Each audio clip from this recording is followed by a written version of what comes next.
Bishop Onesmus Asimwe ashoboreire kwaragiire orukure by'obwegese ahabwa Diocese ya North Kigezi Reverend Evans Mwesigwa okumuhandikira amazina g'abo abataine bakazi abatagaitirwe n'abaine abaana heru abatagaitirwe akabagaita rero abararemwe bakabingwa arikukuratira amateeka g'orukiiko rukuru orwa sinodi agarikwetwa Canon and Pillars. And submitted to me. I would like to know all the marital status of all our staff members in our schools.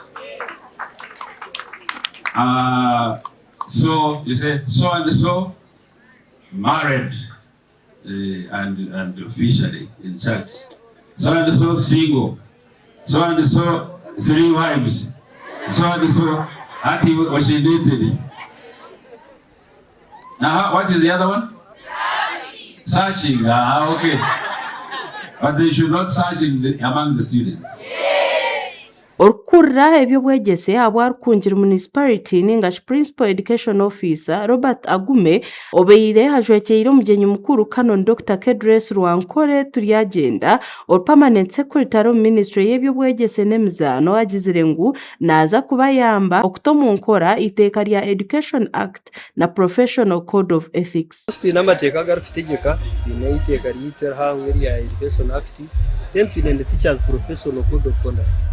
Abashomesa nabo n'abantu kabana okati ndi kumanya abo inkino sote nibakoratara umusoro ngogo mbibiru bashomesa bari yacu urubanja n'umukono gugumire nabo nubashobya nkabandi hata amateka nabo nigabakwata nkabandi so hagira umusomesa wakoresha byo akenda kuza kwana bana bishomero ninga kubatwarisa kubi nakomo nari nabinga. Orumukuru w'ishomero rya Kinyasano Girls Secondary School RNK yasimire agizire ngo nabebembezi b'amashomero nabo nibaba bayine obujunanuzubwa bwo kumakuma abishiki wabo kwantu bakusingayo kuteza abashije nsubu. Itwe nituba twineberagira twine ruruzi ezito kugenderaho twinaba abana kugira ngo umwana tokuza staff quarters oreke kutwara amashomeso mukohibwa nitugambira abana bane baza kukonsulta ngo mushomesa nibagenda ine group oreke kugumoye kwekire no mushomesa ati turiyo ntubushare bibaro mwaza kubisharane mu murengira haryogu aharyomu ngene tutamu na nkeji measures ezo kureba ngo abana bari safe ezo kureba ngo abashija tibari tempted. Joy Tumusime omunasi yagizire ngo arheketengo cyango cyo kugaruka aburungi bw'umwana w'umujo ngo amana gona bagatayira mwana wo mwishiki abojo barukateka ngo nabona abana bari kwetaga kombe ko mice fo nyense kubanungi yabo abo ko abana nabo batombekirwe bari abana baboro nko muziro mukaza arukombe ko mwana wo mwishiki ebe bari kubagambira nibo mojo shemye ku bantu babitunga bahabura.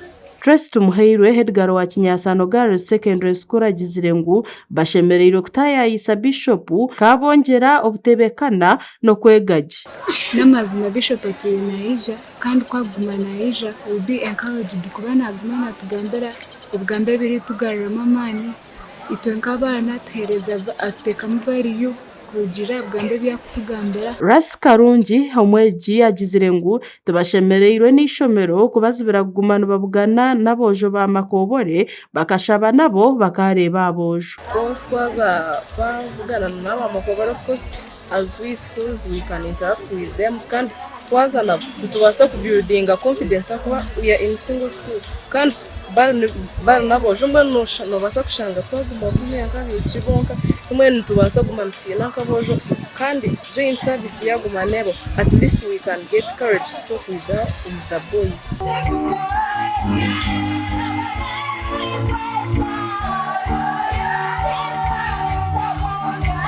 Gasha kwa Robert Mugabe.